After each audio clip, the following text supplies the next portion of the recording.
This guy was Terry Goetta, a Frenchman who had been living in Los Angeles since emigrating to the United States in the early 1980s. A regular family man, Terry owned a vintage clothing store in the city's most bohemian shopping district, and he made a good living selling his wares to LA's more fashion-conscious citizens. At that time, I used to buy old Adidas and old things and, you know, things you couldn't find here, shoes, bags. And I had a warehouse with big bales of these clothes and used to buy this for $50. I used to take things that when the sewing was different, I call it designer, and I put the price that is $400.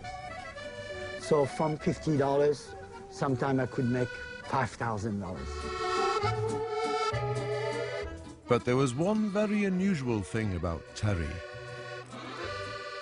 He never went anywhere without a video camera. I don't know how the video camera came to my hand, but I know the moment came inside my hand, I couldn't let it down, ever. It was like more than any drugs to anybody. It was obsession.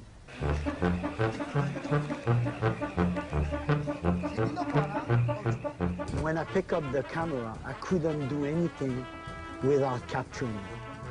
I keep filming, keep filming, keep filming.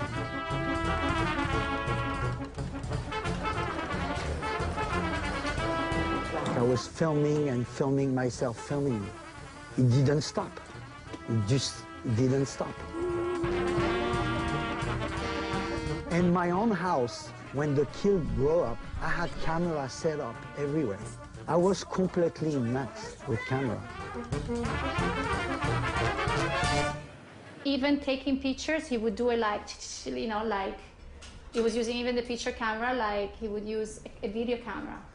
He was pretty much obsessed. He filmed constantly, tapes and tapes and tapes. Ah! Oh, mais il va bien! As time passed, those who knew Terry stopped even noticing his ever-present camera, while everyone else soon learned how determined he could be. Can I take one picture and I go? One and I go. No. Yeah? Yeah? Go ahead. Okay. All right, thanks. C'est Chuck. Hey, how you doing? Hello, Ça va?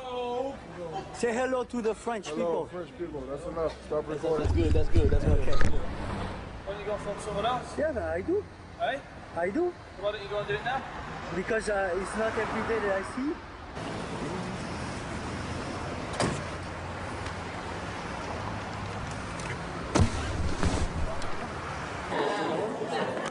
Terry seemed happy enough selling clothes and pointing his camera at anything that moved. Until in 1999, on a family holiday to France, a chance discovery sent Terry's life in a dramatic new direction.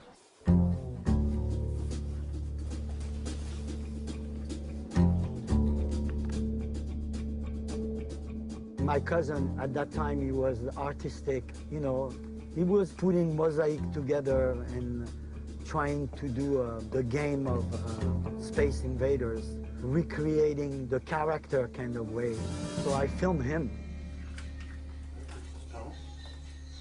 Ah, c'est un peu ce style en fin de compte. Il y avait toujours du blanc entre. Ouais, c'est de folie. Ouais. It was kind of fun because he was like doing some tile, very small, and putting it on top of couple building. And I thought it was really nice to put some stuff that you love, something that you want to express yourself, and put it outside, and people can see it. Il n'est pas droit, lève-le. Un petit peu plus sur le côté encore. Voilà, c'est bien.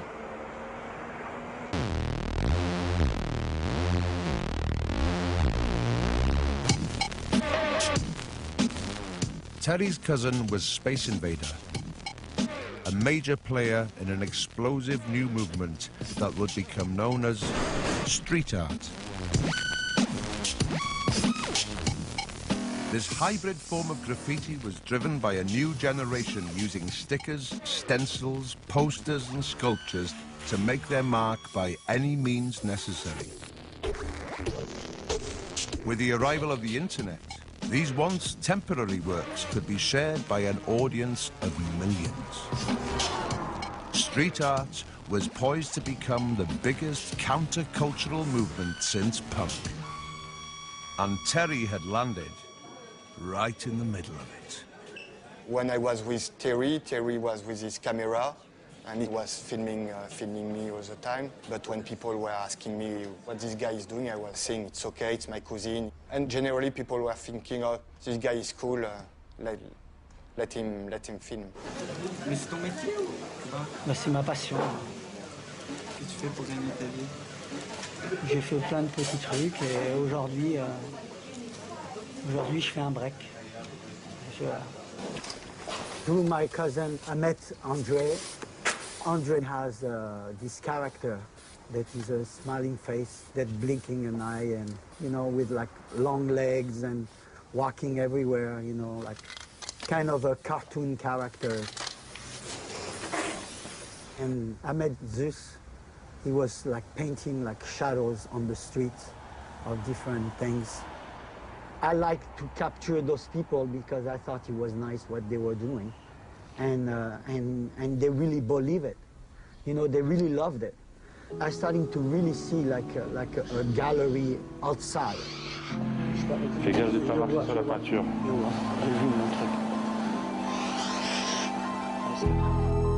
C'est la fin, la fin. Salut. Salut.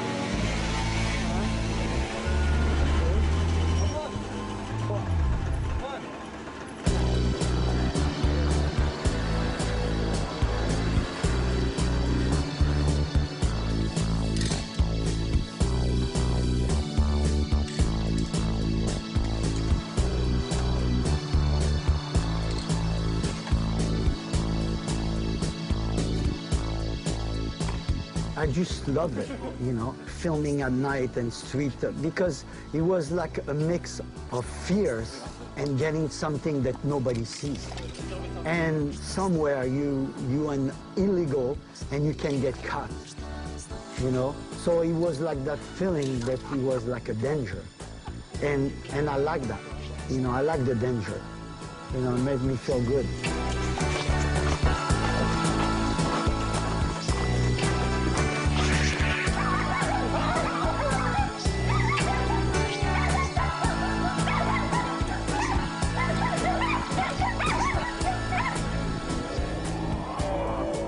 Terry had accidentally found a focus.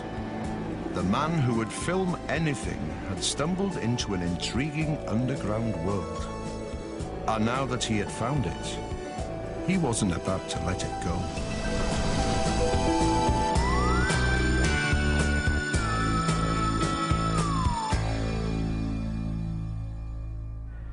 I guess Terry was in the right place at the right time, really.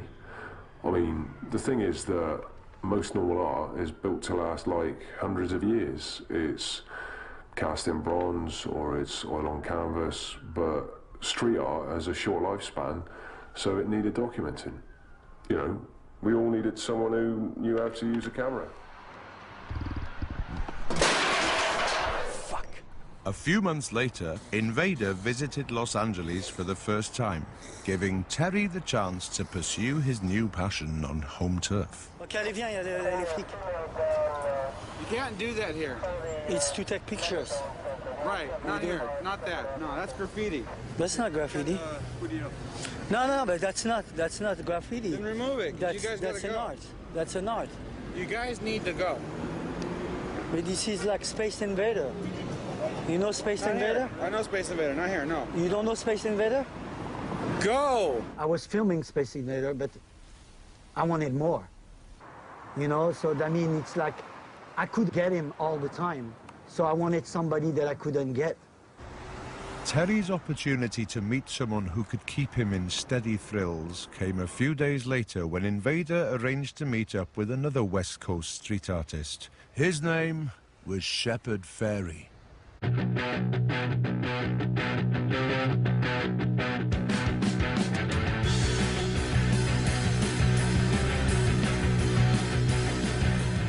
One day, Shepard would be famous for transforming the face of an unknown senator into a universally recognized icon.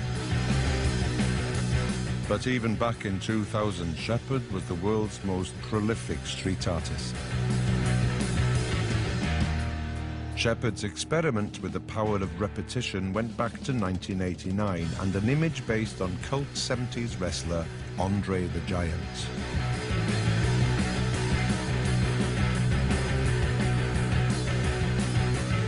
Combining Andre's face with a command to obey, Shepard had already clocked up over 1 million hits around the world. And although he didn't know it yet, his world was about to collide head-on with Terry's.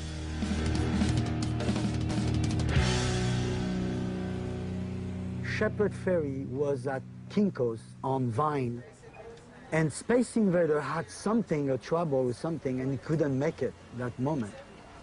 But me, I wanted to meet the guy. So what I did, I went and met him. Invader? No, Terry. I didn't ask him, I just filmed. That was my thing. I didn't ask him anything. When I came with the camera and I started filming. So why did you do him? You don't know?